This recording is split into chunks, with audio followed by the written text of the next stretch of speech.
If you want to find out whether warriors have been power crept by orcust, you'll 100% want to watch this video. Before we get into this, if you guys are new here, my name is BladeYGO, and if you guys want more in-depth discussions on anything Yu-Gi-Oh related like this one, make sure you guys subscribe to my channel and turn on notifications to stay up to date to know when my videos come out. With that, let's get right into this. So let's roadmap this video before I get into any of my points. To start, I'm going to be discussing why warriors are still a good deck / engine, why warriors were played over any other deck, and why the orcust package may just overtake the warrior package as the new contender for combo decks. So why are warriors a good deck / engine? Well, to start, Isolde is a card, and Isolde really brings everything together. It's the link 2 that you want to turbo out that gets your combo started. So to start, it's literally any warrior monster in the game that you can summon from your deck. And yes, you do have to play equip spells, but I don't think that necessarily matters when it comes to the fact that you can summon any warrior in the game. Now this gives you a wide variety of monsters to access. For example, Aqua Dolphin is a card you can access. There's the Gouki package which you can access. However, I feel as though the biggest one you can play as of right now is the Armageddon Knight package, which, if you did not know, Armageddon Knight is limited at 1, but even though it's limited at 1, you can get immediate access to it through Isolde. And well, from there you can send literally any dark monster in the game to the graveyard. So what this means is you can, for example, send a Zephyros, send a Steam the Cloak, send a Destrudo, send a Malicious. There are so many different cards you can send from your deck to the graveyard, it's not even funny. And so considering that, well, at this point now you can just do whatever you want at this point, basically. The thing is, Armageddon Knight enables so many different plays because there are so many good dark monsters to send to the graveyard. I feel as though Destrudo is a really good one to send as well, because then from there you can link the Armageddon Knight and Isolde into a summon sorceress, then use its effect targeting the Destrudo in order to summon another dragon. Then you will be able to set up 2 dragons for 2 guard dragon links, and from there you can just go in even further. So that is one potential route of play you can take. However, there are other routes of play you can also take. Again, there's Zephyros and Steam the Cloak. So for example, if you were to send Phoenix Blade and 3 other equips, summon an Armageddon Knight, send a Zephyros, then you can banish 2 warriors because you 100% use 2 warriors for Isolde, banish 2, then you equip the Phoenix Blade to Armageddon Knight, you can return the Phoenix Blade to your hand in order to summon Zephyros, link the Armageddon Knight and the Isolde into a summon sorceress, and from there use summon sorceress effect targeting the Zephyros and going from there and special summoning a Steam the Cloak from your deck. So again, there are tons of ways of doing this type of combo, and it really is easy for things to get out of control if you were to summon Armageddon Knight through Isolde. Then we also have a package like the Gouki package, and honestly the Gouki package is kind of starting to be phased out in warrior decks because it's just arguably better to use a different package. Like, you want to summon Armageddon Knight because it's probably the best summon you can have off of Isolde, but that's besides the point. Goukis are still a very good recursive engine that you can use with Summon Sword. Then as well, we need to talk about Phoenix Blade, because Phoenix Blade is 100% the best equip spell you can send off of Isolde, and you will see every warrior list playing Phoenix Blade just so you can send it off of Isolde. Now, why would you do this? Because Phoenix Blade banishes 2 warriors from the grave and adds Phoenix Blade to the hand. Now, the reason why this is so bonkers, however, is because it's not a once per turn effect at all. So what that means is you can constantly keep using Phoenix Blade to keep recurring itself. And why that's good is because it's infinite discard fodder as long as you have 2 warriors to banish. You will always have at least 2 uses of Phoenix Blade because you'll use 2 warriors to summon Isolde, and then you'll have the warrior you summon off of Isolde. So in this case, let's say you normal summon Connector and you special summon an Aqua Dolphin, and then you link those 2 into an Isolde effect, summon an Armageddon Knight. Those are 4 warriors as soon as they hit the graveyard that can be used for Phoenix Blade fodder. So yes, the discard potential is really good in a strategy like warriors. And honestly, Phoenix Blade is a big reason why warriors monsters are just so good, along with obviously Isolde that helps you keep pushing further. But what I really want to address is the fact that Phoenix Blade is infinite discard fodder with cards like Dangers, with cards like Nightmares. Just the fact is you gain so much value off of the fact that typically you have to discard something like any card in your hand that you'd rather not discard and rather keep in your hand.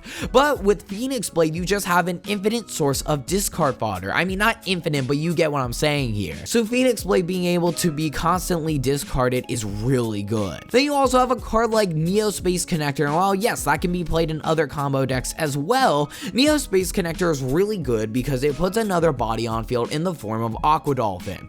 However, because both monsters are warriors, it helps you make Isolde. So it's a one card Isolde, it's a one card entire combo, and I think that's very powerful considering especially just the fact that Connector as a card is very powerful. But regardless of that, even though this deck is really good and has all these benefits to playing specifically warriors, why would you play warrior over any other combo deck? And well, proficiency is the name of the game. It was the most proficient combo deck. And what do I mean by that? Well, Gouki and FIREWALL made extra links with Gumblar discard 4 more consistent than any other combo deck, arguably. And so why I say that is because, well, the fact is you could easily play through hand traps. Just normal summon a Gouki and have another warrior on field, and well, that's combo right there. The deck is just able to do it so much better than any other combo deck that it 100% was the best combo deck to make the extra links and the Gumblar discard 4. And it 100% was the most proficient at doing that because it just was the best. Now with that in mind, after extra links, after FIREWALL was banned, the deck couldn't really extra link anymore unless it was like super crummy. But at the same time, then you had the other win condition of Rongo Bongo and you had Gumblar. So because those two cards still existed, Gouki still had a better win condition than any other deck. Warriors were the only deck that could play Rongo at the time because obviously it requires warriors as material. And so because you specifically needed warriors for that, that's why you played warriors over any other deck if you were going to play a combo deck like that, because Rongo is just a great win condition overall. Now if you wanted a different win condition, then obviously you wouldn't play Rongo Bongo, but at the same time, if you did want that win condition, then Rongo was the best deck for that specific type of combo deck. So the main reason why you played warrior over any other combo deck is because it had a win condition that no other deck could really do or do as well. However, the fact is now the best type of combo deck like that are Azathoth decks, and Azathoth can be generally run in a lot of decks. So for example, you have Luna Lights, you have Orcust, and Orcust is a big deal with Azathoth, but I'll get to that in a little bit.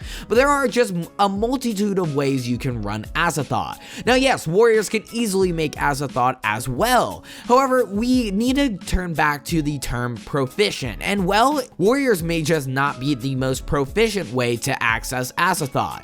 Yes, you're not forced into running specifically the warrior typing, which is one reason why you're not seeing as many warriors. However, at the same time, Orcust is probably the most proficient Azathoth deck. Orcust definitely is a good combo deck. It turbos out Azathoth very easily because any two monsters equal combo, and there are so many one card combos that can do that.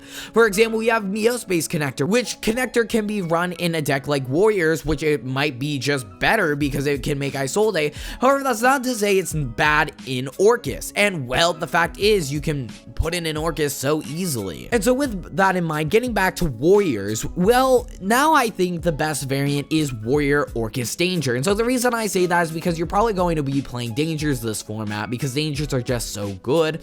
You also want to play Warriors because of a card like Phoenix Blade, and it's just a very aggressive engine, and then you have the Orcust package, which really makes the deck even better. So to start, the deck was piloted by Dinkabooey, and it made 3rd place at YCS Dusseldorf 1. It can turbo out crazier boards than regular Orcust because it can set any spell slot trap in the game along with your Azathoth. So Eradicator plus Aqua Dolphin is very nasty because typically you're setting Eradicator from your deck, and in that case, because you already have the knowledge with Aqua Dolphin, that means that you can super easily activate Eradicator on your opponent's turn and choose whatever is correct in that scenario. Now, if we're talking about them as standalone decks, what are the differences between Orcust and Warriors? Well, as I've already stated, Orcust require any 2 monsters in the game in order to perform the Orcust combo, making them highly generic. That means that Warriors can take advantage as well of the Orcust engine. Getting both Orcust and Warriors to your disposal gives you an overall higher ceiling and an overall more powerful and more aggressive deck. If you're playing pure Orcust, that's arguably better if we're talking about consistency, because both decks are consistent, but I would say pure Orcust Danger is more consistent. However, at the same time, being able to get both engines to your disposal is very crazy. Even if you brick, at the worst, you're probably just going to be able to make yourself Orcust combo, which regardless of not going into your Warrior package, the Orcust combo is still very devastating in of itself. However, I would say that Orcust Warriors have a higher ceiling, but the pure Orcust deck is more consistent overall. So yes, with all of that in mind, Warriors do have competition with Orcust. Now, I feel as though it really just depends on what type of player you are, and if you'd rather have the more consistent deck or a more aggressive and higher ceiling deck. But with all of that in mind, Orcust is a very powerful deck and Warriors are still a very powerful deck. However, I don't see you playing Warriors without the Orcust package, because the Orcust package is just so proficient at making the Azathoth combo, and right now Azathoth is probably the best auto win combo in the game. So overall, Warriors are still very solid just in general, whether being a deck or an engine. The fact is, Isolde is still such a powerhouse, being able to access Armageddon Knight immediately. And overall, honestly, this deck 100% could potentially have a comeback in the future just because of how good the Warrior engine is generically and how good Isolde truly is. Thank you guys so much for watching this video. I hope you enjoyed. If you want to support me further than just watching my YouTube videos, go down into the description and support me on Patreon. It helps out quite immensely. As well, if you guys want to talk to me further than just my YouTube comment section, go down into the description and join my Discord server. Thank you guys so much for watching, and with that, I hope to see you soon.